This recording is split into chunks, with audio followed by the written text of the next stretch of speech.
설문조사를 살펴볼 텐데요. 설문조사는 여러분 설문조사 전반 그 자체의 장단점들, 특징들 좀 이해하고 있으셔야 되고요.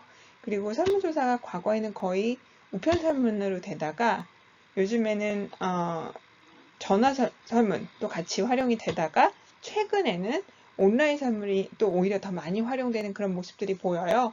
근데 그런 거를 어떤 방법을 사용할지를 결정할 때 사실 연령의 특징이라든지 그리고 뭐 시간 비용 뭐 이런 여러 가지 것들을 뭐 변수의 수, 내용 뭐 이런 것들을 좀 고려해서 정해야 하는데 그래서 각각의 장단점들 그래서 그런 것을 인지하고 있고 그래서 그걸 바탕으로 이 설문조사는 온라인 혹은 전화 혹은 우편으로 하는 것이 적절하다 이렇게 결정을 하시면 돼요. 그래서 각각의 장단점을 또한 알고 계셔야 됩니다. 그래서 이런 내용들이 1급에도 좀 나오고요.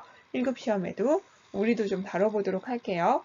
먼저 설문조사는 기본적으로 비용과 시간이 들죠. 하지만 그거를 대규모 조사를 할 때 시간과 비용을 좀 절약할 수 있다라는 그런 장점을 가져요. 그리고 좀 양을 많이 해도 되고 다양한 변수, 즉 다양한 변수 그리고 다양한 질문을 할 수 있다는 장점이 있어서 또 연구자들이 선호하는 방식이기도 하고요. 근데 응답률이 낮죠.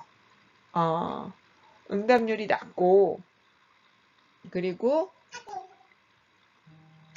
응답률이 낮다는 것이 가장 큰 이제 단점이기도 하고요. 그래서 장점으로는 여러분들이 이런 것들, 이런 내용들을 좀 이해하고 있으시면 되고, 또 보통 자기기입식으로 여러분들 이제 해보셔서 알겠지만 보통 자기기입식으로 이루어지기 때문에 조사 과정에 조사자가 막 이렇게 설명하거나 서로 상호작용하거나 반응함으로써의 어떤 그런 편향을 감소시킬 수 있고, 뭐 이런 것들이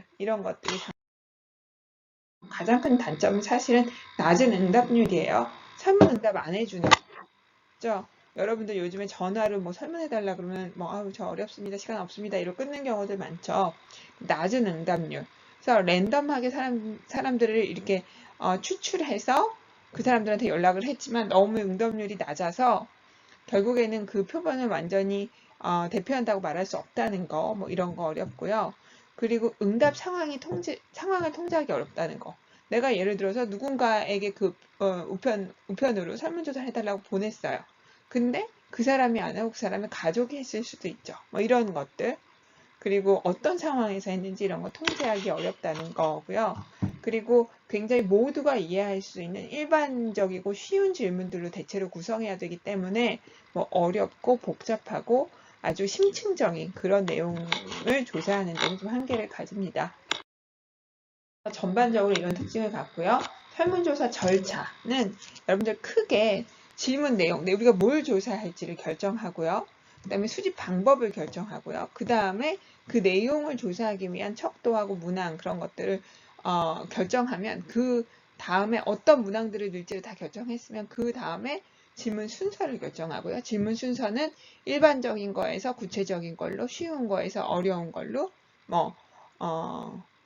앞에는 그러니까 사람들이 앞부터 막 예민하고 대답하기 어렵고 이런 게 나오면 그냥 안 해버려요. 그래서 앞에는 굉장히 쉽고 응답하기 편하고 뭐 이런 거 중심으로 가다가 뒤에서 거의 응답이 끝났을 때쯤에 좀 예민하고 좀 응답하기 어려운 것들을 넣는 그런 방식이 응답을 포기하는 율을 좀 줄이는 방식이라서 그런 방식으로 해야 되고요. 그 다음에 사전 조사를 하죠. 파일럿 테스트를 해서 파일럿 테스트는 뭐 비교하거나 진짜 우리 설문조사로 사용하려고 하는 건 아니에요. 이거는 일단 설문지를 다 작성하면 파일럿 테스트를 한번 해보고 몇 명한테 그 다음에 용어라든지 뭐 어떤 내용이라든지 순서라든지 뭐 어떤 문항이라든지 뭐 조금 이런 거는 어떻다 어땠으면 좋겠다 뭐 이런 의견을 들어서 최종 보완을 해서 완성합니다. 그래서 이런 그리고 우편과 전화와 온라인 설문의 장단점도 각각 좀 이해하고 계셔야 되는데요. 우편은 저렴하죠. 그리고 조사자를 만나지 않기 때문에 편향도 감소하고 그리고 지리적 접근이 용이하고 뭐 이런 장점을 갖지만 단점으로는 간단한 질문만 가능하고 뭐 더 질문하기가 어렵고 그리고 비언어적 행동 조사 불가능하고 그리고 낮은 응답률이라는 전화조사는 사실 신속한 게 가장 큰 장점이에요. 바로바로 응답이 가능. 우편은 사실 보내고 그 사람이 또 바로 응답 안 해주고 응답할 때까지 기다리고 또 다시 오고 막 이런 시간이 좀 오래 소요되는 데 비해서 전화조사는 좀 바로 되잖아요. 근데 문제는 그리고 전화번호부, 과거에 이게 전화번호부 있었으면 우리가 뭐 1번, 5번, 뭐 10번 뭐 이런 식으로 해서 표본 선정이 좀 쉽죠. 그죠? 뭐 그런 장점도 갖고 또 면접조사에 비해서 익명성도 보장되고 이런 이제 장점을 갖지만 전화조사의 단점은 이거예요. 전화기가 없는 사람들, 특히 요즘에는 핸드폰으로 많이 하면 핸드폰이 없는 사람들은 대상자에 포함하지 못해서 일단 조금 편향된다는 거, 그죠? 응답자가 편향된다는 거, 그리고 문항이 길면 사람들이 중간에 끊어버려요. 그래서 아주 짧은 전체 그 설문지가 짧은 경우에만 가능하다라는 거고요. 그리고 실제로 중간에 그만두는 사람이 많아서 완결도가 떨어져요. 그래서 그런 특징을 가지고요. 그래서 사실상 저도 설문조사를 정말 많이 하지만 우편조사와 온라인 조사를 거의 활용하지 전화조사는 잘 활용하지 못했어요. 지금까지 한 번도. 왜냐하면 응답 문항이 너무 제한적이어서 많이 못 물어보니까 아주 간단한 연구가 아니고서는 이제 좀 활용하는데 한계를 가집니다. 그래서 얘는 대체로 이렇게 사람과 사람이 만나서 하는 그런 조사에 대안으로 많이 이제 그러니까 비용이나 이런 것들이 너무 많이 드니까 직접 만나는 면접 조사는 그거에 대안으로 이렇게 얘기가 되는 그런 조사 방법. 반면 온라인 조사가 최근에는 많이 활용되는데요. 이거는 시간과 비용이 절감되고요. 우편비도 안 들잖아요. 그리고 출력비도 안 들죠. 사실 가장 비용 효율적이에요. 그리고 사람들의 대상자를 굉장히 많이 할 수도 있고요. 그리고 동영상도 줄 수 있어요. 정보를 주기 위해서 동영상도 활용할 수 있고요. 그리고 응답 오류들이 막 있을 수 있잖아요. 예를 들어서 뭐 자산을 여쭤봤는데 소득이나 단위를 우리가 1,000원으로 설정해놨는데 이걸 원이나 만원으로 응답하시는 분들이 되게 많아요. 근데 이런 것들 자동으로 좀 걸러지게 이런 거 좀 이렇게 뭔가 단위가 좀 안 맞는 것 같으면 다시 한번 확인해 주세요라는 창을 띄운다든지 아예 다음으로 안 넘어간다든지 뭐 이런 식으로 할 수 있죠. 그리고 뭐 하나만 고르는 건데 2개 고르면 안 넘어간다든지 해서 다시 이제 다시 하도록 해서 응답 오류를 최소화할 수 있죠. 그리고 민감한 질문은 직접 만나서 하는 거 전화조사 오히려 더 어렵거든요. 민감한 질문은. 그래서 민감한 질문을 질문이 있는 조사에 활용하기 용이합니다. 반면에 이것 또한 복잡하거나 질문 물량이 너무 많은 경우에는 조사하는데 어렵고요. 그리고 중복응답이 발생할 수 있어요. 그리고 요즘에는 스마트폰도 많이 활용하지만 과거에는 홈페이지나 이메일 리스트만 활용하니까 이메일이 있거나 홈페이지에 방문하는 사람들만, 그리고 사실 스마트폰을 활용하면 스마트폰이 있는 사람들만 이렇게 되니까 표지 오차가 발생할 수 있는 가능성이 있다는 것은 가장 큰 단점이라고 볼 수 있습니다. 각각의 특징들을 그럼 설문과 관련해서 한번 문제 풀어보죠. 설문지 문항 작성 방법에 관한 설명으로 옳지 않은 것. 문항 작성은 여러분 이중 질문. 무엇과 무엇에 대해서 어떻게 생각하십니까? 이런 거. 그럼 무엇에 대한 생각과 무엇에 대한 생각은 다를 수 있잖아요. 그래서 이런 거는 응답을 어렵게 하고 오류를 만드는 질문이에요. 그래서 이중 질문 피해야 되고요. 유도 질문은 이런 거. 어떤 거에 대한 의견을 묻는데 우리 조사자가 그 어떤 것에 대한 우리의 의견을 우호적이거나 뭐 이렇게 적대적인 우리의 의견을 넣는 거죠. 예를 들어서 우방 국가인 미국의 중국에 대한 어떤 대중국 정책에 대해서 어떻게 생각하십니까? 뭐 이렇게 물어본다든지 아니면 부모가 없는 불쌍한 아이들을 위한 아동복지시설 건립에 대해서 어떻게 생각하십니까? 뭐 이렇게 물어보는 것들이 이제 유도 질문일 수 있어요. 그래서 이런 것들은 피해야 하고요. 그리고 신뢰도 측정을 위한 문항들은 띄어서 배치해야 돼요. 띄어서. 왜냐하면 그러니까 문항들을 가까이 배치하면 사람들이 비슷하게 333, 444 이렇게 응답하는 경향이 있어서 이런 경향을 피해야 되기 때문에 함께 배치한다. 이게 틀린 거네요. 답은 2번이고 응답하기 쉬운 걸 아까 일반적인 거 응답하기 쉬운 거 이런 거 앞에다가 하라고 했고요. 3번, 4번 됐고 5번은 그죠? 상호 배타적이어야죠. 그죠? 예를 들어서 중복적으로 객관식 문항이 구성되어 있으면 내가 2번에다 동그라미 쳐야 될지 3번에다 동그라미 쳐야 될지만 이런 것들이 이렇게 겹치니까 반드시 배타적이어야. 그 다음에 설문지가 보통은 폐쇄형 질문이죠. 그죠? 뭐 찬반식, 척도식 제일 많이 쓰는 게 이제 척도식. 그 다음에 몇 개 선택하시고 중복 응답 가능한 척도식도 있고 그리고 서열식도 있죠. 뭐 1순위, 2순위, 3순위 이렇게 물어보는 거. 뭐 보통 이런 폐쇄형 질문을 주로 쓰는데 개방형 질문 그 외에 기타 의견 있으시면 적어주십시오. 이런 것들도 꼭 한두 문항씩은 그러니까 꼭은 아니지만 많이 있죠. 그죠? 그래서 그건 왜 하냐면요. 그냥 응답자의 의견과 태도를 좀 더 우리가 놓친 것들을 파악하기 위해서 하는 거예요. 그러면 답은 1번이 되는 건데요.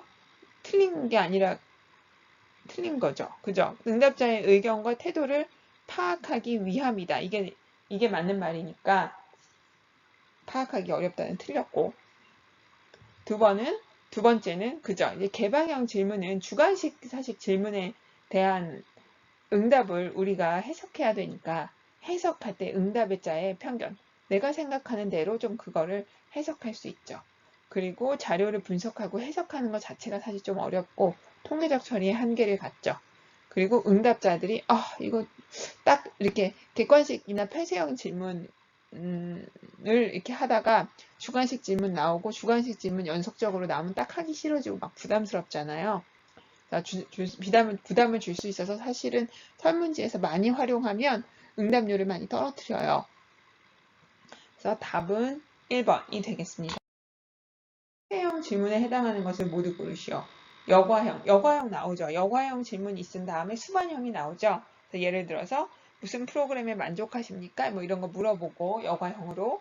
그래서 만족한다, 뭐 불만족한다, 뭐 이렇게 답하잖아요. 그럼 불만족하는 경우는 몇 번으로 가주십시오. 만족하는 경우는 몇 번으로 가주십시오. 이렇게 연결되는 문항. 이런 거는 이제 여과해버리는 거죠. 그죠? 여과해버리고 뭐 불만족하는 사람들한테만 이유를 묻는다든지 그러면 이제 수반형 질문들이 이어지는 거고 찬반식 질문 있고 척도식 질문 있죠. 다항 선택 2개 이상 중복 선택 질문 서열식 질문 이게 다 단데요. 다 가나다란 마가 다 답이네요. 설문조사에서 사전검사 설문조사에서 사전검사를 실시하는 목적은 그거는 결과 비교하려고 하는 거 아니에요. 이거는 실험 설계에서 사전검사, 사후검사의 사전검사가 아니에요. 얘는 파일럿 테스트라서 얘는 결과로 안 써요. 결과로 쓰지 않고 다만 설문지를 최종적으로 만들기 위해서 의견을 묻는 거예요. 그러니까 문제가 있나? 우리가 일단 만든 지금 우리 설문 가안에 문제가 있나 사람들한테 이제 점검을 받기 위함이에요. 설문지에 문제가 있는지, 조사 관리에 문제가 있는지, 조사 절차에 문제가 있는지 이런 거에 대한 의견을 들어봐서 이런 의견을 들어서 수정 보완해서 확정 짓는 거죠. 그래서 실시하는 목장은 2, 3, 4, 5예요. 첫 번째는 실험 설계에서 사전 사후 검사할 때 사전 검사의 목적이죠. 1번은. 그래서 여기서는 답이 1번이에요. 우편조사 시 회수율. 이게 사실은 우편조사든 설문조사의 가장 큰 문제는 회수율이 낮다는 거예요. 그래서 회수율을 높이는 게 가장 큰 과제죠. 그래서 그런 고민들이 많이 있어 왔는데 사례를 지급하는 거 가장 일반적으로 많이 활용하죠. 그리고 전화로 독촉하는 거. 뭐 일주일에 한 번씩 계속 독촉해서 그러면 몇 분이라도 몇십 명이라도 뭐 계속 이렇게 응답해 주세요. 이런 것들. 그리고 받은 다음에 일단 시간이 길어지면 안 돼요. 그래서 연휴나 휴가철 면접은 피해야 되고요. 그리고 앞에 이 설문조사를 해주심으로써 이게 어떻게 활용되고 우리가 이걸 왜 하고 그래서 얼마나 이게 소중하게 활용될 거고 해서 그리고 또 이 정보는 개인정보는 보호되고 뭐 이런 내용들을 쫙 담죠. 그래서 그걸 통해서 권위 있는 곳이 이렇게 정보를 이렇게 활용할 거다라고 함으로써 또한 응답률을 높이기 위함이에요.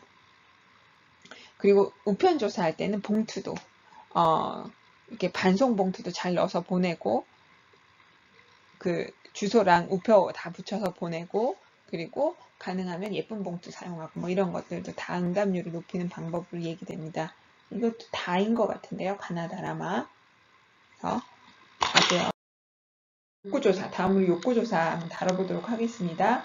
욕구조사와 관련해서는 욕구 유형, 그리고 욕구조사의 유형별 특징이 자주 출제돼요. 1급 시험에. 돼요. 매슬로우의 위계적 욕구 이론, 이 5가지. 근데 이 매슬로우는 뭐라고 얘기했냐면, 우리의 욕구에는 위계가 있고, 가장 아랫단계의 욕구가 충족이 되어야 그 다음 단계, 그 다음 단계, 그 다음 단계로 우리의 욕구가 이렇게 변화한다라고 봤어요. 그래서 의식주에 해당하는 생리적 욕구가 충족돼야 안전 욕구, 그 다음에 소속 및 사랑의 욕구, 그리고 이게 다 완전 소속 및 사랑에 대한 욕구, 이 3가지가 다 충족되면 자아 존중, 그 다음에 자아 실현 이렇게 올라간다라고 얘기했고요. 근데 이 이후에 근데 이제 매슬로우의 이런 욕구의 위계성에 대한 발견과 주장, 그리고 이런 욕구의 유형, 이 5가지 유형에 대한 발견과 주장 같은 것들이 이제 욕구 이론의 굉장히 중요한 이론적 바탕이 됐고, 그 이후에 이런 것들이 반드시 완벽히 위계는 아니다. 생리적 욕구가 완전히 충족되지 않아도 오버랩돼서 안전에 대한 욕구가 있을 수 있고, 어떤 사람은 소속 및 사랑에 대한 욕구를 약간은 건너뛰고 자아 존중이나 자아 실현에 대한 욕구가 더 강하게 나타날 수도 있다. 라는 주장도 이후에 이런 욕구 학자들에 의해서 제기된 바도 있어요. 하지만 이런 5가지 유형 그리고 이런 위계성은 어느 정도는 존재한다라는 거는 그러니까 완벽히는 아니지만 어느 정도 존재한다라는 건 이제 받아들여진 이론이고요. 그리고 이론에 근거해서 이렇게 8가지의 욕구로 확장되기도 했어요. 그래서 여기서 지금 4개까지는 똑같죠. 맨 밑에 생리적 욕구, 그 다음에 안전 욕구, 소속 및 사랑에 대한 욕구, 자아 존중에 대한 욕구, 그 다음에 이제 자아 실현 욕구가 여기 위에 와 있죠. 셀프 액츄얼라이제이션을 와 있고, 그 사이에 지식에 대한 욕구, 커그니티브 욕구, 그 다음에 미적 욕구, 그 다음에 자아 실현 욕구, 그 다음에 자아 실현을 위해서 다른 사람을 돕고자 하는 욕구, 이렇게 또 세분화했어요. 우리 상위의 욕구를. 그래서 8가지의 욕구로 확장돼서 제한되기도 했습니다. 그리고 얘네가 좀 오버랩 된다라는 그런 주장들도 있었고요. 여러분들이 이런 매슬로우의 욕구 정도는 좀 여러분들이 이해하고 있으시는 게 좋고, 그 매슬로우의 주장이 완벽하지는 않지만 가장 바탕이 됐다라는 거, 위계성을 일단 갖는다라는 거. 그러면 우리가 이런 것으로부터 사실 사회복지 서비스는 욕구 충족을 위해서 일반적으로 낮은 수준의 욕구 충족에서 시작해서 높은 수준의 욕구 충족으로 진행되는, 그리고 낮은 수준의 욕구 충족에 우선순위를 좀 둬야 하는, 욕구 충족이 되지 않은 것이 있다면 그런 것들 우리가 이제 함의를 가질 수 있죠. 이런 욕구에 대한 어떤 이해로부터. 그리고 우리가 또 사회복지 서비스 프로그램을 좀 비교해 볼 수 있죠. 각각의 사회복지 서비스와 프로그램이 어떤 욕구를 충족하기 위한, 어떤 욕구를 중심으로 하는가, 이런 걸 분석함으로써 복지 프로그램의 발달 수준, 그 다음에는 어떤 걸로 또 좀 변화시켜야 하고, 이런 것들에 대한 좀 함의를 찾아볼 수 있을 거고요.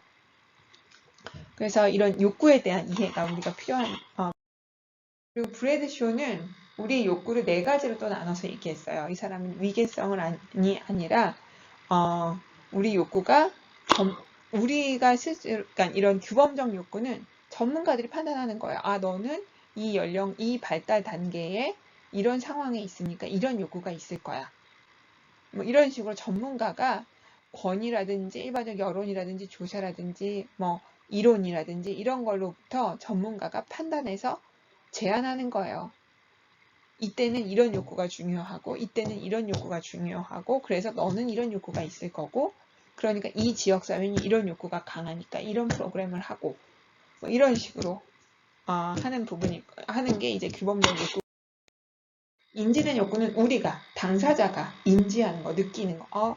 나 배고픈데, 나 뭐 좀 옷이 사고 싶은데, 나 좀, 이걸 좀 배워보고 싶은데, 내가 저 그룹에 끼고 싶은데, 뭐 이런 인지하는 욕구, 개인이.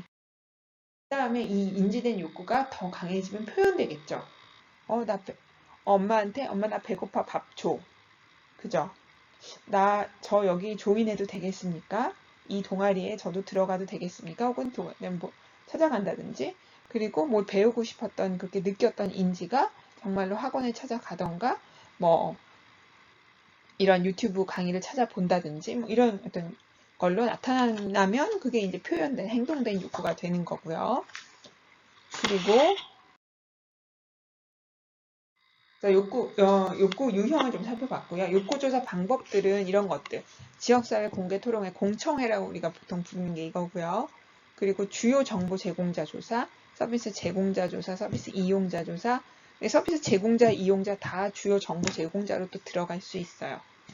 그리고 서베이 조사는 우리 설문조사 앞에서 배운 델파이 조사, 초점 집단 FGI, 명목 집단 조사, 초점 집단 조사하고 좀 비교해서 알고 계셔야 되고요. 2차 자료 분석, 지역사회 서비스 자원 조사, 뭐 이런 중요한 것들만 몇 가지를 좀 장단점을 살펴보면, 공청회 같은 경우는 예를 들어서 우리 지역사회 지역사회 복지 계획을 수립하기 위한 공청회를 언제 합니다.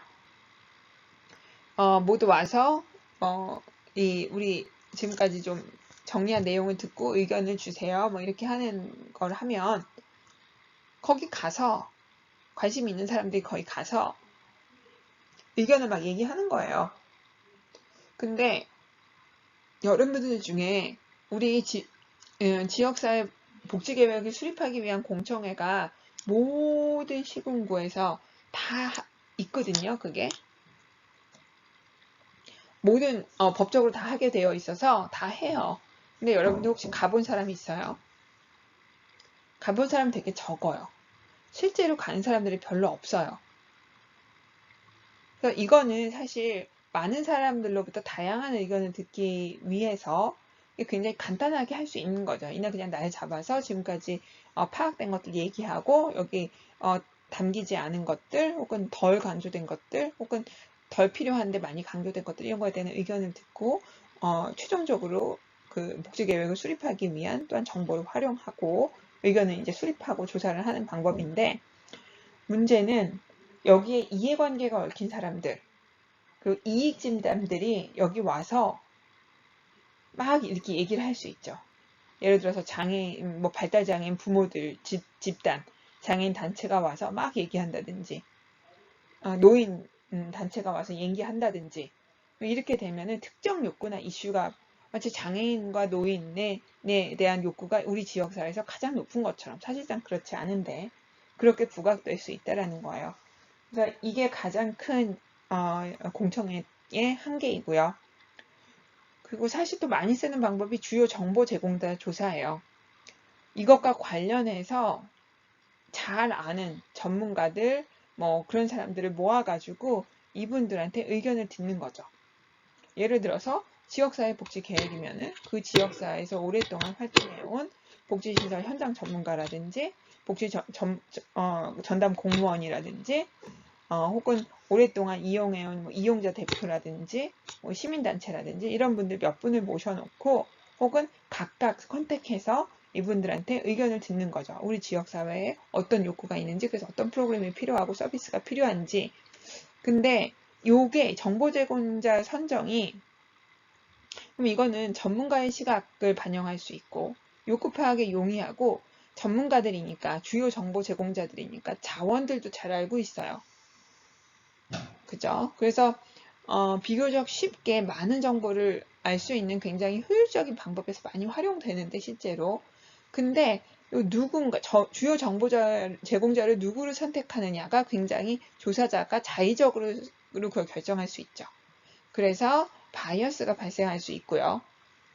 그리고 이용자들이 여기서 자꾸 배제될 수가 있어요. 그래서 요즘에는 이걸 할 때 이용자 당사자 집단을 꼭 넣으라는 얘기를 하는데 많은 경우 당사자들이 배제되어 왔어요. 그러면 이용자들의 요구가 좀 반영되지 않는 그런 한계를 가져왔죠.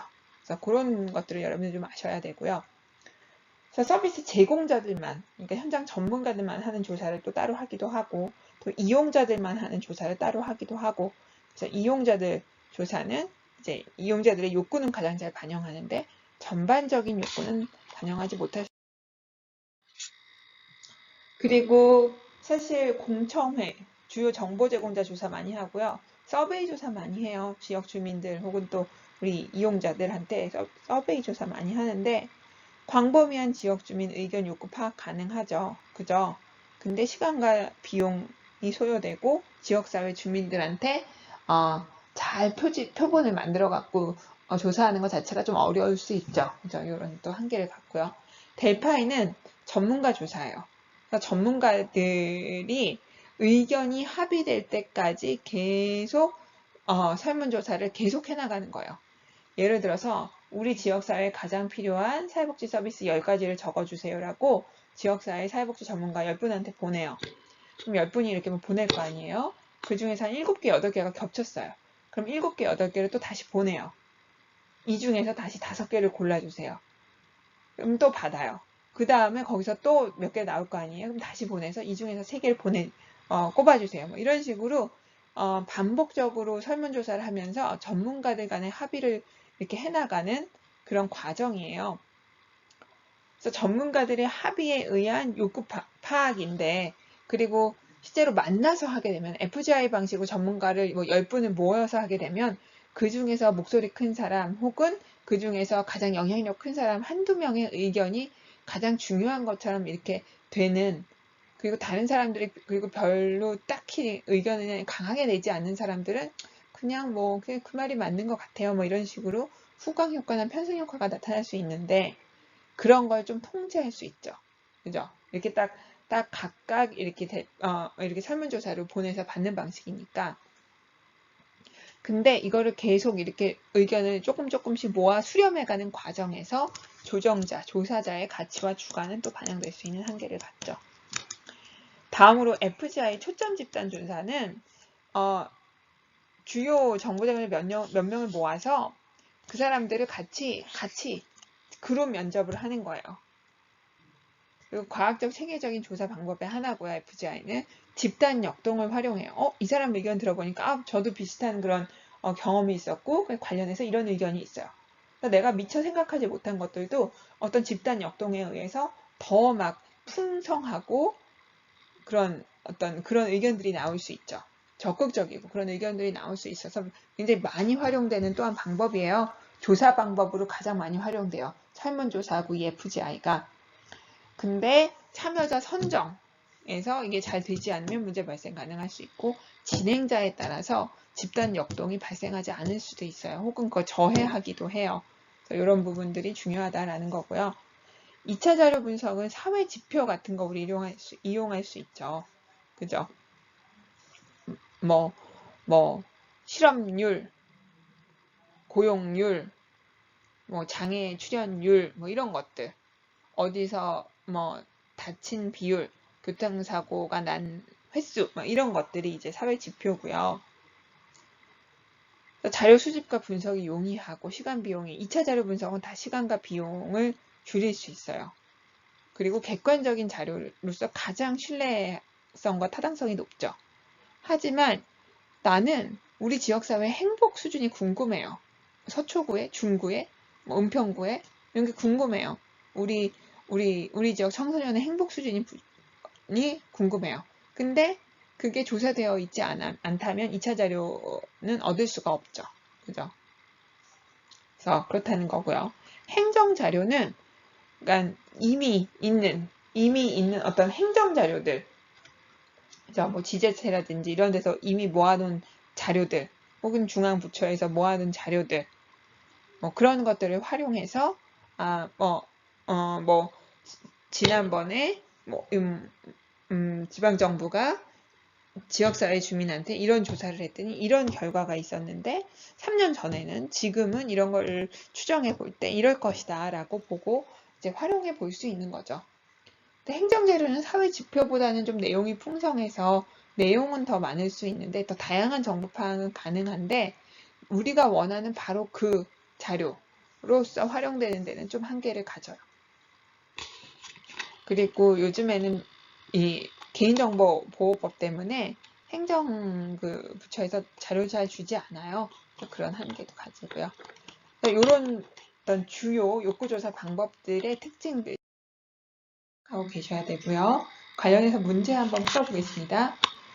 공청회의 특징으로 옳은 것, 동등하게 의견을 제시할 기회를 갖지는 못하죠. 표본의 대표성이 높다.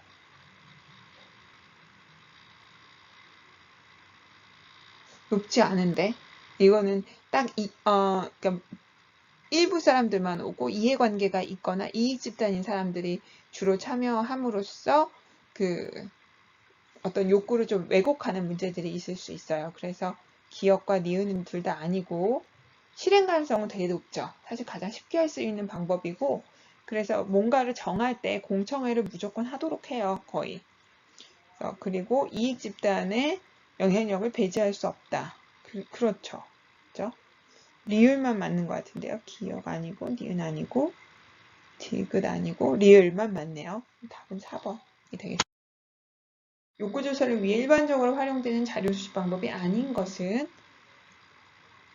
단일 사례조사 이건데요. 우리가 욕구조사는 일반적으로 많은 사람들의 의견을 모아야 되기 때문에 단일 사례조사로 하지 않아요. 이거는 한 사례만. 이거는 보통 프로그램의 효과성 같은 거 보고 바로바로 즉각적으로 프로그램을 수정 보완하고 뭐 이러기 위해서 하는 거거든요. 그래서 단일 사례 조사는 아닙니다. 1번. 설문조사 하죠. 공청회 하죠. 제공자 조사, 이용자 조사 하죠. 그리고 주요 정보 제공자 조사도 하고 2차 자료 분석에 기초한 2차 자료 분석의 특징이 아닌 것은 자료 수집이 용이하죠. 상대적으로. 그리고 시간 비용 절약할 수 있고 뭐 이런 거 특징이죠. 근데 자료의 성격과 특성에 한정된 욕구만 파악 가능하죠. 우리가 원하는 걸 수집할 수 있는 게 아니잖아요. 이 기존에 있던 것만 활용하는 거잖아요. 우리가 직접 수집하는 건 1차 자료 분석이에요. 1차. 2차 자료 분석은 기존에 존재하는 걸 우리가 쓰는 거예요. 그래서 저도 2차 자료가 있는 자료 있는지 먼저 봐요. 연구할 때. 근데 내가 보고 싶은 게 있는 경우가 사실 드물어요. 이런 게 있으면 그냥 그거 쓰고요. 내가 정말 원하는 자료가 없으면 그냥 조사하고 제가 그냥 자료를 수집하게 되죠. 그래서 1차 자료로 가는 경우들이 있죠. 그래서 자료 수집이 용이하다는 것도 맞는 말이고 한정된 욕구만 파악 가능하다는 것도 맞는 말이고 이거는 간접적인 욕구 측정이죠. 이건 간접적인 방법이에요. 우리가 직접 하는 거 아니에요. 직접 자료를 수집하는 게 직접적인 거예요. 답은 3번일 거고 4번도 한번 보죠. 기관에서 서비스 이용자 관련해서 자료 분석해 놓은 거 여기에 해당될 수 있죠. 그죠? 이미 있는 자료니까 시간과 비용 절약하는 그거 맞죠? 답은 3번이네요. 집단 조사와 델파A 조사에 관한 설명으로 옳은 것은 FGI는 익명 집단의 상호작용을 통해 도출된 자료를 분석한다. 아니요, 익명 집단 아니에요. 그냥 상호작용이 중요한 건 맞는데요. 익명 집단을 대상으로 하지 않아요. 이거는. 그리고 두 번째, 내용 타당도를 높이기 위한 목적을 사용할 수 있죠. 예를 들어서 우리가 설문조사를 했는데 이렇게 욕구가 좀 이렇게 끄집어 나왔어요. 조금 더 많은 사람들이 우리 지역사회는 안전에 대한 욕구가 높다는 걸로 나왔어요. 이게 맞는지 관련된 어떤 중요한 그런 정보 제공자들 몇 명을 모아서 다시 한번 얘기해 보는 거죠. 결과가 이랬는데 어떻게 생각하십니까? 하면서 얘기를 나눠볼 수 있죠. FGI 방식으로. 그럴 수 있죠. 2번. 3번. 연구자의 주관적 개입이 매우 클 수 있어요. 그게 오히려 한계일 수 있어요. 연구자가 자꾸 연구자의 의견을 막 얘기하면서 결론이나 의견을 좀 이렇게 끌어갈 수 있죠. 그게 오히려 한계일 수 있어요. 그래서 불가능하지 않아요. 틀린 말이고. 델파이 조사는 구조화된 방식이죠. 구조화된 설문지 이용해서 계속 반복적인 설문조사로 전문가의 합의를 도출하는 거예요. 그래서 집단에 왜 델파이 하냐면요. 이 5번 보면 대면 집단의 상호작용을 통해서가 아니라 이걸 방지하려고 이거를 다 차단하는 거예요. 그래서 델파이 조사하는 거예요. 그래서 초점 집단 조사는 익명 집단이 아니라 서로서로 아는 집단의 상호작용을 통해서 도출된 자료를 사용하는 반면에 델파이는 이거를 차단하려고 설문조사로 반복된 설문조사를 활용하죠. 여기서 답은 2번이네요. 맞죠? 2번 맞죠? 그 다음에 평가조사의 개념과 의의. 평가조사는 이런 목적으로 해요, 여러분.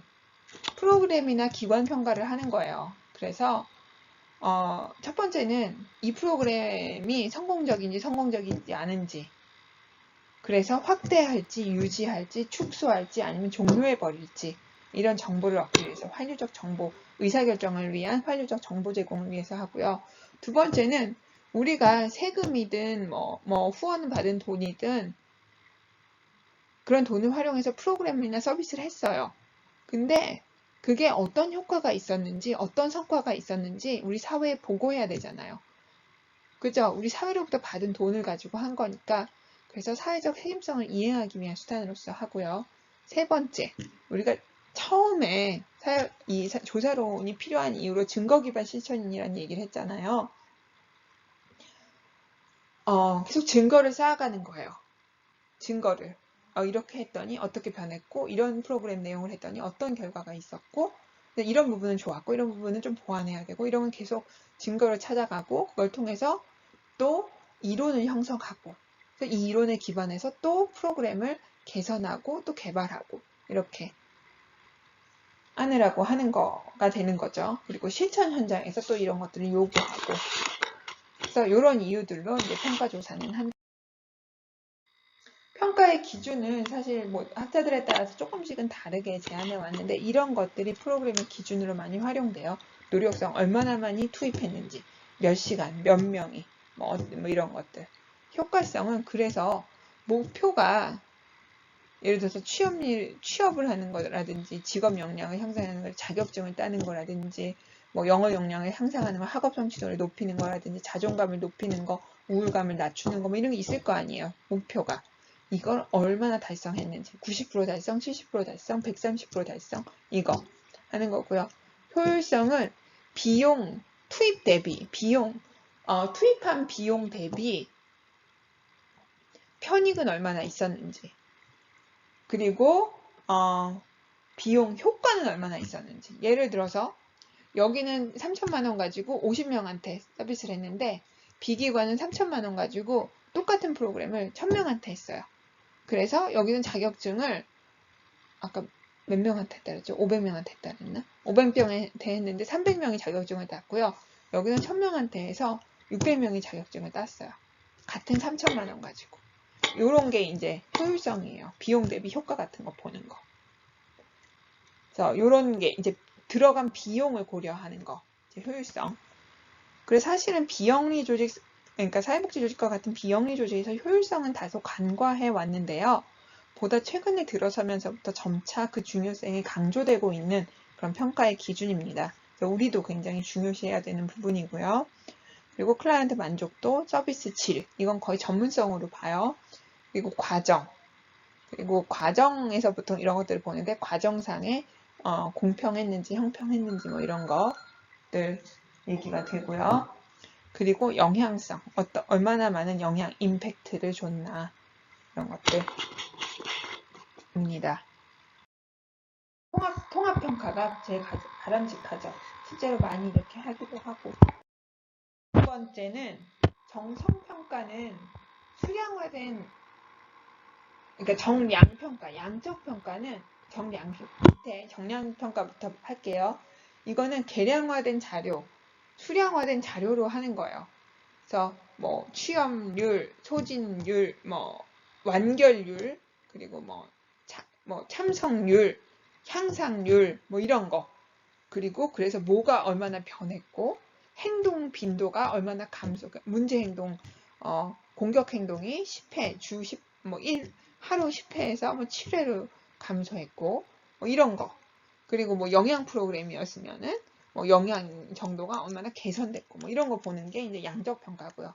반대로 질적 평가는 관찰이나 면접으로 의견을 들어요. 그래서 이제 이해해 보는 거죠. 그래서 그걸 통해서 프로그램 개선을 하는 게 이제 정성평가, 질적평가. 그래서 정성평가나 질적평가는 수량화된 자료 수업이 어렵거나 이것만으로 불충분하다고 생각해서 다양한 의견, 심도 깊은 의견을 듣기 위해서 하는 거예요. 이 두 가지고요. 이 둘 다 하는 경우도 있어요. 이 두 가지 통합적으로 하는 경우도 있고요. 복합. 평가조사는 누가 하는지에 따라서 또 내부평가, 외부평가로 나뉘는데요. 내부평가는 조직 내 구성원에 의해서 하는 거니까 프로그램에 대해서 접근성이 높죠. 이번에 우리 기관에서 네 프로그램 돌아가면서 프로그램 평가할게. 네 프로그램 누가 평가하고 누가 이런 식으로 할 수 있죠. 접근성이 높고 우리 프로그램, 우리 기관이나 프로그램에 참여하는 분들에 대한 이해도 높고 그리고 지금 우리 조직이나 우리 프로그램이 처한 상황, 우리 지역사회가 처한 상황에 대한 고려 정도도 높을 수 있고요. 그죠? 그래서 해석이라든지 평가 결과를 해석하는 데에 이해도가 높을 수 있죠. 반면에 우리가 내부자가 하다 보니까 아무래도 그럴 수 있지. 요번에 이게 있어서 이게 좀 안 됐을 수 있지. 이렇게 객관성이나 독립성 유지가 좀 어려울 수 있죠. 좀 주관성이 개입될 여지가 좀 상대적으로 클 수 있죠. 그런 단점을 갖고요. 외부 평가는 조직 밖의 전문가에 의해서 수행되는 거예요.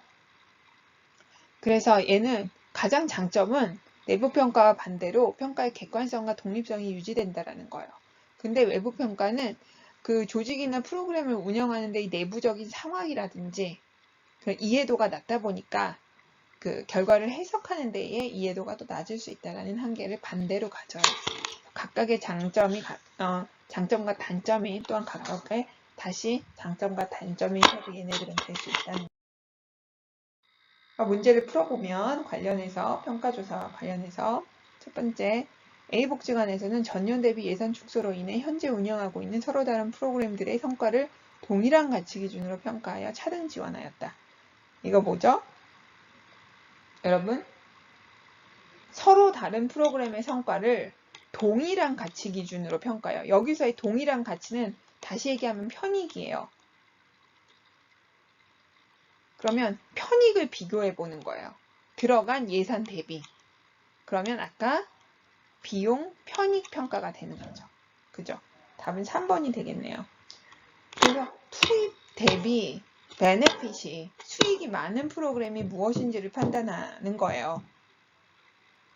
그게 비용 편익 평가가 되고요. 비용 효과 평가는 편익을 보진 않아요. 화폐 단위로 환산해 보진 않아요. 그래서 그런 차이를 좀 가집니다. 이거는 비용 대비, 목표 대비 달성 정도를 주로 비용 효과 평가는 봐요. 평가 조사에 대한 특징으로 옳은 거. 조사 결과를 항상 대중에게 공개하지 않아요. 우리 사회복지 시사평가만 해도 대중에게 공개 안 해요. 점수 공개 안 해요. 그래서 이게 틀렸고요. 기억은 틀렸고요. 두 번째, 이론 형성과 수정에 기여하죠. 그죠? 그래서 하는 목적이 하나였죠. 세 번째, 사회적 디귿, 사회적 책임성 검증의 수단이다. 맞고요. 리을, 관련 의사결정을 위한 정보로 활용된다. 맞고요. 답은 니은, 디귿, 리을이 맞네요. 2번이네요. 내부평가자 활용 시의 장점. 우리 아까 접근성 용이하고 더 많은 지식 갖고 있고 현실적 상황 고려가 되고 이해가 되고 그죠? 협조 구하기 용이하죠. 기억, 니은, 디귿, 리을이 답이고 객관적 동임성은 한계적 단점이죠. 오히려 미음 빼고 기억, 니은, 디귿, 리을이네요. 답은 3번이네요. 어떤 평가조사의 내용인가? 어르신을 위한 여가활동 프로그램을 운영하던 중 참여인원의 30%가 중도 탈락했대요. 그래서 면접 이거는 프로그램을 운영하던 중 이게 제일 중요하네요. 운영하던 중에 중도 탈락해서 이거 뭔가 문제가 있구나. 그래서 중간에 프로그램을 개선하거나 수정하거나 보완할 부분이 없나 하고 한 거예요. 뭐죠? 형성평가죠. 중간에 하는 거. 그죠? 그래서 운영 시간과 방식의 문제점이 파악돼서 개선했다. 형성평가 답 4번이네요.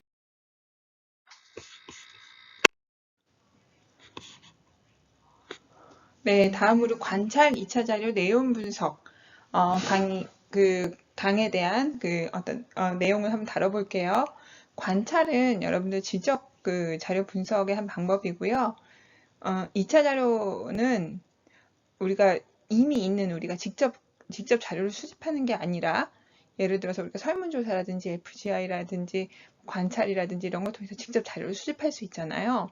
그건 1차 자료인 거고 이미 존재하는 어떤 사회 지표라든지 행정 자료라든지 기존의 논문이라든지 기사라든지 뭐 이런 것들을 활용하는 게 이제 2차 자료가 되는 거고요. 내용 분석은 그 2차 자료 중에서 뭐 예를 들어서 뭐 간행물이라든지 아니면 논문이라든지 뭐 이런 것들을 뭐 기사라든지 이런 것들을 정해서 요즘에 영화를 하기도 하더라고요. 연설을 하기도 하고 그런 것들도 봤는데 이런 것들의 내용을 이제 내용이 사실은 질적 자료잖아요. 텍스트 자료거나 어떤 이런 용어거나 이런 건데 이거를 양적 자료로 예를 들어서 어떤 표현은 몇 번 나왔고 그러면서 시대가 변하는 걸 뭐 해석한다든지 혹은 이게 이런 것들로 구성된다라는 거를 발견해낸다, 도출해낸다라든지 이런 게 이제 내용 분석이 되는 거예요. 그래서 내용 분석은 사실상 2차 자료 방법의 하나다. 근데 얘네들 따로 뽑아서 우리가 보는 거는 상대적으로 좀 많이 활용되고 그 특징들을 좀 따로 이해해 볼 필요가 있어서 따로 뽑아서 좀 다룹니다. 그러니까 관찰은 내용 분석은 2차 자료 분석이 하나의 방법으로 보시면 되고요. 2차 자료는 1차 자료 이렇게 직접 수집하는 게 아닌 그런 2차 자료 방식을 이제 포괄해서 얘기하는 거라고 생각하시면 되고 관찰은 여러분들 직접 자료를 수집하는 1차 자료 수집의 방법 중에 하나예요. 그래서 설문, 그러니까 제일 많이 활용되는 게 설문, FGI, 관찰 같은 것들인데 관찰은 특히 면접조사나 설문이 어려운 대상들한테 많이 써요. 그래서 어린이라든지, 그죠? 어린이는 힘들죠. 그래서 어린이들의 공격 행동, 뭐 이런 것들 볼 때, 그리고 뭐 어린이들에 대한 뭐 양육 태도에 대한 반응 같은 거 볼 때, 뭐 이런 것들 보고요. 또 장애인 대상을 연구에서도 많이 좀 써요. 장애인들은 본인들이 설문조사를 하거나 면접조사를 하기에 좀 어려움을 가지는 경우들이 있어서 그런 경우에 관찰을 해서 이런 행동이라든지 뭐 이런 어떤 반응이라든지 이런 것들이 얼마나 나타났나 뭐 이런 것들을 보고 자료를 수집하죠. 이게 관찰이에요. 이것도 많이 활용됩니다. 그리고 더 많이 활용돼야 돼요. 관찰을 사실 하려면 시간과 비용이 좀 드니까 관찰 대신 그냥 장애인 같은 경우에도 부모에게 묻거나 부모에게 설문조사하는 방식으로 끝날 수 있어요. 그러니까 그런 식으로 대체를 많이 해요. 어린이들한테도 이제 뭐 유아기 어린이다 이런 애들 부모들한테 물어보고 이제 설문조사하는 방식으로 쓰는데 그래도 당사자한테 물어볼 필요가 있거든요. 부모는 당사자가 아니기 때문에 당사자의 의견을 100% 잘 반영할 수가 없어 한계를 가져요. 그래서 저는 이제 관찰 방법을 이렇게 보호자한테 묻는 방법을 좀 줄이고 직접 당사자에 대한 관찰이라든지 뭐 그런 방법을 더 많이 사용해야 된다라고 네, 얘기해요. 그리고 또 부모한테 묻거나 그러면 좀 사회적으로 바람직한 방식으로 응답하려는 동기가 있어서 자료가 좀 왜곡될 수 있고요. 그리고 또 범죄나 일탈 행동 같은 것 측정할 때 또 문제가 될 수 있어요. 본인한테 사실 물어봐도 이런 경우는 뭐 청소년들한테 이런 거 물어보면 청소년들이 솔직하게 응답 안 해요. 그래서 그런 경우에는 관찰이 훨씬 정확할 수 있죠. 그래서 음주행동, 청소년의 음주행동이라든지 청소년의 가해 행동 같은 것들, 뭐 이런 것들 할 수 있습니다. 그래서 자연적 상태의 조사이기 때문에 좀 장기간에 걸친 조사를 하는 것이 가능하고 그럴수록 좋아요. 그리고 응답자의 행위가 일어나는 현장에서 그냥 보는 거죠. 굉장히 자연스러운 상황에서. 그래서 응답 과정상의 오류를 좀 줄일 수 있고요. 그리고 연구 대상이 어떤 특정 질문에 대해서 어떤 특정한 태도나 감정을 가지는지 잘 모를 때 또 활용할 수 있고요. 그래서 이제 관찰이 사실 그런 장점들을 많이 가집니다. 그렇지만 이제 관찰은 또 관찰자의 그런 어떤 그런 주관성도 좀 들어갈 수 있는 가능성도 있고, 그리고 또 관찰을 당하는 사람들이 관찰 당한다고 느끼면 또 평소와 다르게 행동할 수 있어요. 그래서 2명 이상의 관찰자의 결과를 뭐 비교한다든지 관찰만 하지 말고 뭐 FGI나 뭐 설문조사와 같이 다른 자료 수집 방법과 병행한다든지 이런 것들이 또 많이 그렇게 제한되기도 해요. 이제 관찰의 특성들 여러분 좀 이해하고 계셔야 되고요. 여기 보면은 제가 이 페이지를 보면서 얘기할 걸 좀 다 얘기했죠. 그죠? 비언어적 행동, 무의식적 행동에 관한 자료 수집하고 가능하고 설문이 힘든 경우, 면접이 힘든 그런 대상자들한테 많이 활용이 되고 또 솔직하기 어려운 그런 주제인 경우에 또 활용 가능하고요. 그리고 종단적 분석 가능해요. 그래서 행위가 얼마나 줄었는지 늘었는지 뭐 이런 거 그런 것들 혹은 반응이 어떻게 달라졌는지 뭐 이런 것들 볼 때 그렇습니다. 그래서 여기 한번 단점은 관찰이 어려운 경우가 좀 있을 수 있다라는 거고 관찰차 효과 있을 수 있다라는 거 아까 말씀드렸죠. 그리고 시간과 비용이 많이 들어요. 그래서 많이 드는 편이에요, 상대적으로. 그러다 보니까 아까 얘기한 처럼 뭐 보호자에 대한 설문으로 대체하는 경우가 많은데 그거의 한계는 더 커요. 그래서 같이 관찰을 좀 꼭 하라고 이렇게 좀 저는 얘기를 하는 편이고요. 그리고 신뢰도와 타당도 이슈가 좀 있을 수 있죠. 관찰자의 주관이나 편견 개입. 그래서 2명 이상의 관찰자나 다른 자료 수집과의 병행. 이거 뒤에 나오죠. 삼각화. 그죠? 다각화, 트라이앵귤레이션 이런 거 활용해야 된다. 질적 연구 방법의 타당도 높이기 위해서. 그리고 2차 자료는 다음으로 2차 자료로 넘어갈게요. 기존에 존재하는 모든 자료를 활용하는 건 활용해서 분석하는 건 2차 자료예요. 그 장점은 시간과 비용 절약할 수 있고 비반응적, 비관여적이죠. 조사하는 사람하고 대상하고 상호작용이 존재하지 않아요. 그냥 있는 자료 쓰는 거니까. 그죠? 그래서 비반응적, 비관여적. 이거는 간접적인 방식이니까요. 자료 수집 방식이니까요. 종단 자료 확보 가능하죠. 실업률이 어떻게 변했는지, 고용률이 어떻게 변했는지, 우울 정도가 어떻게 변했는지 우리 볼 수 있죠. 그리고 국제 비교 연구도 가능하죠. 한국의 실업률, 미국의 실업률 이런 건 쫙 볼 수 있죠. 근데 가장 큰 단점은 내가 원하는 자료가 없을 때가 너무 많아요. 그래서 저는 2차 자료를 너무 쓰고 싶은데 그러니까 사실 자료 수집하는 게 너무 힘드니까요. 돈도 많이 들고 시간도 많이 들고 에너지도 많이 들고 그래서 2차 자료 쓰는 게 사실 제일 심플한데 이게 잘 없으니까 그래서 무슨 패널 뭐 이런 연구 하시는 분들은 2차 자료를 주로 무슨 뭐 청소년 패널로 했다, 노인 패널로 했다, 뭐 무슨 패널로 했다 이런 것, 복지 패널로 했다 이런 연구들은 2차 자료 분석, 2차 자료 연구예요. 근데 여기에 이런 기존의 자료들에 내가 보고 싶은 게 없다면 예를 들어서 진로준비 행동, 청년들의 진로준비 행동 보고 싶은데 없다면 조사해야죠. 이렇게 되는 거예요. 그래서 정확히 부합하는 자료 찾는 게 쉽지 않다. 네. 그리고 뭐 조작적 정의나 분석 단위. 나는 행복을 이렇게 정의하는데 정의는 다르게 정의해서 행복이 있긴 있는데 다르게 정의해서 다르게 측정했다. 뭐 이런 거. 이런 게 가장 큰 단점입니다. 그래서 내용 분석 방법의 특징은 이런 기록물, 텍스트 자료를 양적 자료로 전환하는 거예요. 예를 들어서 이거는 몇 회 이런 식으로 해가지고 이 용어는 시간의 흐름에 따라서 덜 쓰는데 이 용어는 더 많이 쓰고 그래서 우리 사회가 어떻게 변했고 뭐 이런 식으로 해석하고 이런 것들이고요. 꼭 드러나는 내용뿐만 아니라 잠재적인 내포되어 있는 내용도 포함해서 분석한다. 그래서 내용 분석은 2차 자료 분석의 하나이기 때문에 장점과 단점이 되게 많이 겹쳐요. 아까 2차 자료 분석과 아까 본 것처럼 장점은 시간과 비용 절약할 수 있죠. 2차 자료니까. 그리고 비반응적, 비관여적이고 그래서 조사자의 그런 편견이라든지 이런 것들이 개입되지 않을 수가 있고 그리고 또 다른 조사 방법의 타당성 여부 검토를 위해 사용 그리고 자료 수집이나 분석이 실패하면 그냥 다시 하면 되잖아요. 얘는 자료를 다시 다시 수집할 필요가 없잖아요. 그래서 안정적이다라는 거고요. 단점은 기록이 없는 건 우리가 분석이 안 돼요. 그죠?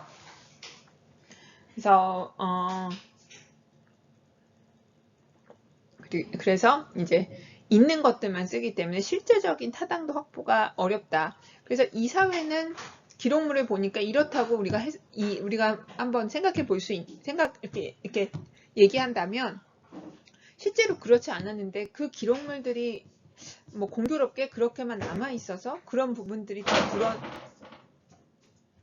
드러나 보인 걸 수 있죠. 그죠? 그래서 그런 것들이 이제 단점으로 제기됩니다.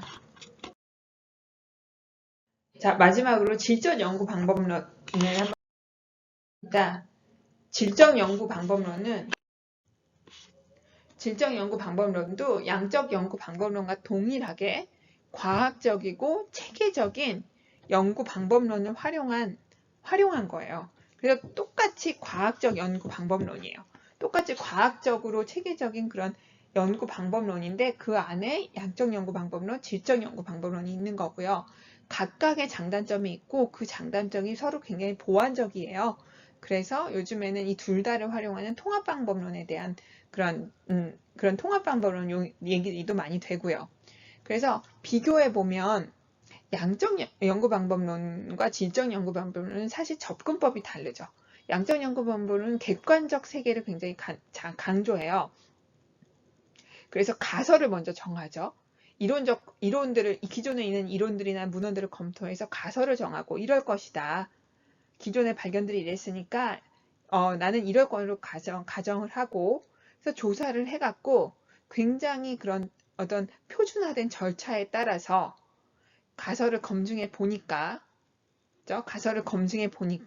이 이론에 맞거나 조금 다르다 뭐 해서 조금 이렇게 변형된 이론을 제안하기도 하고 아니면 기존에 있었던 이론을 더 스트롱하게 만들기도 하고 새로운 대상에게 적용해서 더 확장성을 가지기도 하고 그래서 이런 걸 통해서 이렇게 굉장히 과학적이고 표준화된 절차에 따라서 가설을 검증해서 이론화를 하는 작업이잖아요. 이걸 왜 이렇게 정교하게 과학적이고 표준화된 방법에 의해서 하냐. 결국에는 우리의 검증된 가설의 일반화 가능성을 높이기 위해서 그래요. 그래서 얘는 객관적 세계 가치 중에서 우리의 가치가 들어가지 않는 걸 중요시하고요.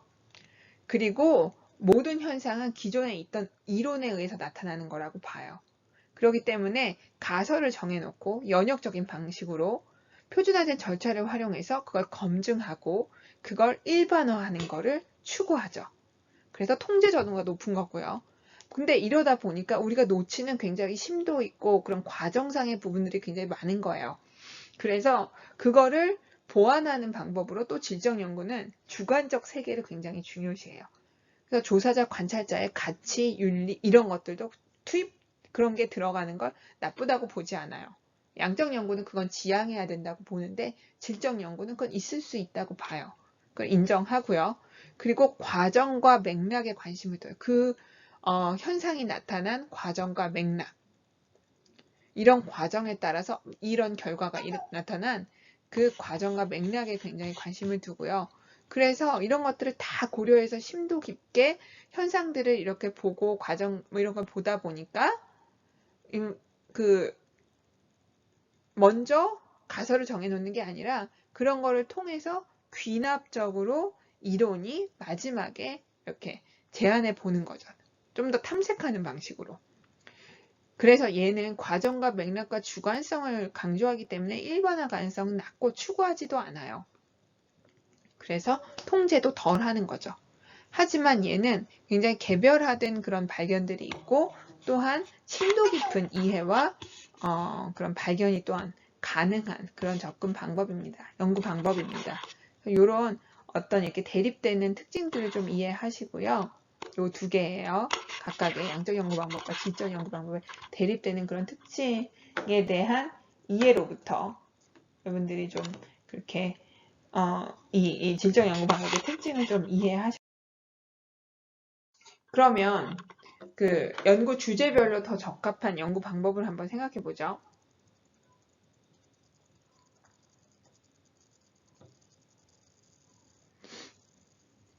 단일 사례 설계로, 단일 사례 설계는 일단 양적 연구예요. 그죠? 단일 사례 설계한다는 거는 양적 연구. 세터민들과 함께 생활하면서 참여 관찰. 관찰이나 FGI는 질적 연구예요. 이거는 참여 관찰이니까 질적 연구죠. 그죠? 프로그램 성과에 대한 비용 편익 분석. 비용 편익 분석하는 거. 우리 계량화, 수량화해서 분석하죠. 양적 연구. 자존감 향상 프로그램 성과 FGI를 통해 도출, 질적 연구. FGI를 통해 문제 해결 방안 도출, 질적 연구. 자존감 향상 프로그램 성과를 자존감 척도를 사용해서 뭐 3.0에서 3.5로 올랐다. 뭐 이렇게 보겠죠. 이건 양적 연구. 숫자로 계량화해서 보겠죠. 사례 연구를 통해 수급자가 인지하는 사회통합 개념을 도출하는 거. 질적 연구가 되겠죠. 그죠? 이렇게 이해하시면 돼요. 대체로 설베이는 양적 연구를 하기 위해서 많이 하고요. FGI나 관찰은 질적 연구의 대표적인 방법이에요.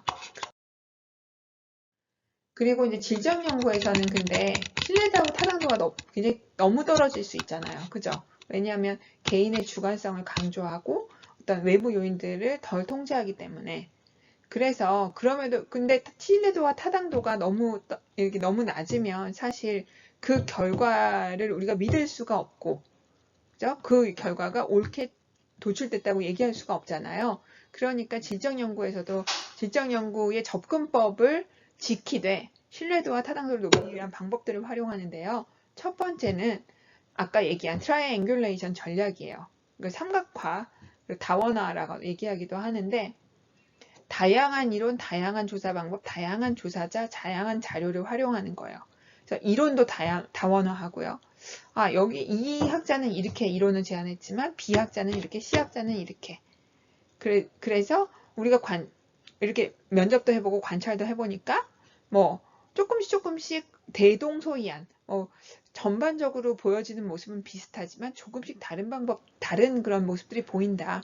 이거는 A 이론으로 한번 설명 가능하고 이거는 B 이론으로 설명 가능하다.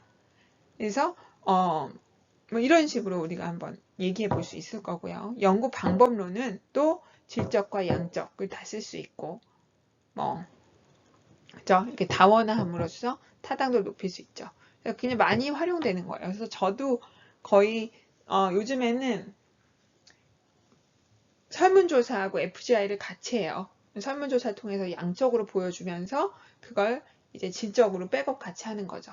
반대로 질적에서의 발견을 양적으로 백업할 수도 있고요. 아니면 동일하게 밸런스를 갖고 가도 되고요. 동일한 이런 비중으로 가져가도 되고요.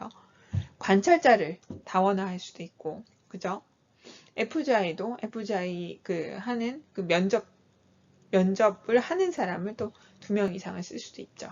그리고 자료도 면접 자료, 기록 자료, 관찰 자료, 설문조사 이런 거 다 같이 활용할 수 있겠죠. 그럼 더 타당도가 그리고 우리가 딱 만나서 조사자가 막 관찰을 하고 조사자가 딱 만나자마자 막 질문을 하고 면접을 하고 그러는 것보다 장기간에 걸쳐서 관계 형성을 하고 유지를 하면서 이렇게 면접을 하고 관찰을 하면 이 조사자한테 영향받는 게 줄겠죠. 그리고 더 솔직한 얘기들, 솔직한 모습들이 나타나겠죠.